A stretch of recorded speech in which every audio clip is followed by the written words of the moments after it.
Praise the lord.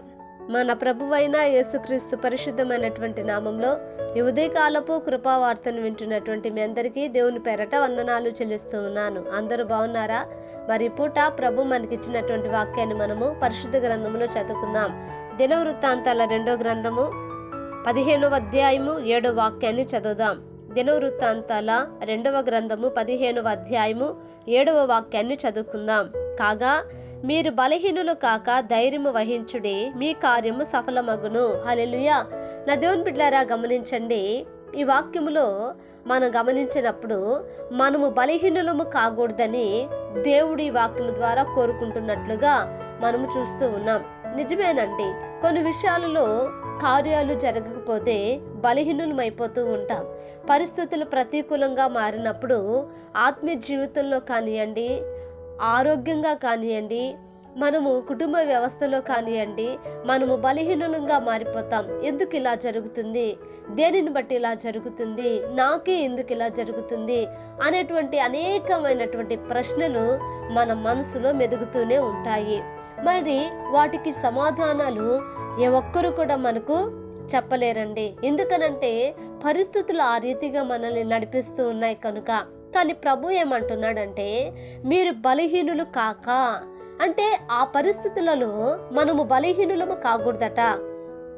ధైర్యము కలిగి, మన హృదయాలలో కలవరాన్ని రానియక ధైర్యమును కలిగి మనము ముందుకు నడిచినప్పుడు ప్రభువే మన కార్యములను సఫలపరుస్తూ ఉన్నాడట. నా దేవుని బిడ్డలారా, మన దేవుడు ఏమై ఉన్నాడంటే మన కార్యములన్నిటిని కూడా ఆయన సఫలపరిచే దేవుడు. హల్లెలూయా.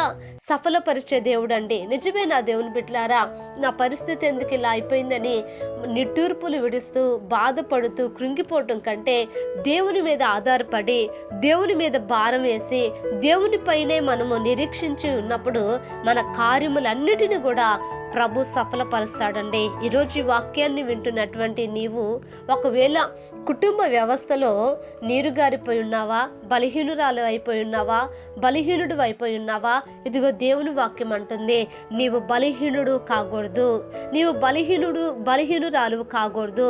ధైర్యము తెచ్చుకో. ఇంతకాలము ఓపిక కలిగి చూస్తున్నావు కదా, ఇంతకాలం ఓపిక కలిగి ఉన్నావు కదా, ఇదిగో ధైర్యము తెచ్చుకో. మన పితరులు చూడండి నా దేవుని బిడ్డలారా, ఐగుప్తు దేశంలో ఎన్నో సంవత్సరాలు 430 సంవత్సరాలు బానిసలుగా వాళ్ళు బ్రతికారు కదండి. అన్ని సంవత్సరాలు వాళ్ళు నిరీక్షణ కలిగి ప్రార్థించారు. దేవుడు వాళ్ళని విడిపించలేదా? దేవుడు వాళ్ళని ఆదరించలేదా? కనుక ఈ వాక్యము ద్వారా నా దేవుని బిడ్డలారా ఆదరించబడండి. ఇదిగో ధైర్యము కలిగి ఉండండి. మీ జీవితాలలో, మీ కుటుంబాలలో, మీ పిల్లల బ్రతుకులలో నా దేవుడు కార్యమును సఫలపరచునుగాక. ప్రార్థన చేద్దాం. మహాపరిశుద్ధుడు అయిన మా తండ్రి, కృపగలిగిన దేవానికి వందనాలయ్యా. ఈ ఉదయకాలమున నీ మాటలను నా తండ్రి అయ్యా మాకు తెలియపరిచినందుకు నీకు స్తోత్రాలు. నిజమే నా ప్రభువా, అయ్యా మమ్మల్ని బలపరిచి అయా నా తండ్రి ధైర్యంతో నింపి ఇదిగోనైనా నా ప్రభువా మా పట్ల, మా కుటుంబాల పట్ల అయా నీవే నా తండ్రి నైనా అయ్యా ఇదిగో కార్యాలు సఫలపరచమని యేసు నామాన్ని అడిగి వేడుకొంచున్నాము తండ్రి. ఆమేన్. Praise the lord.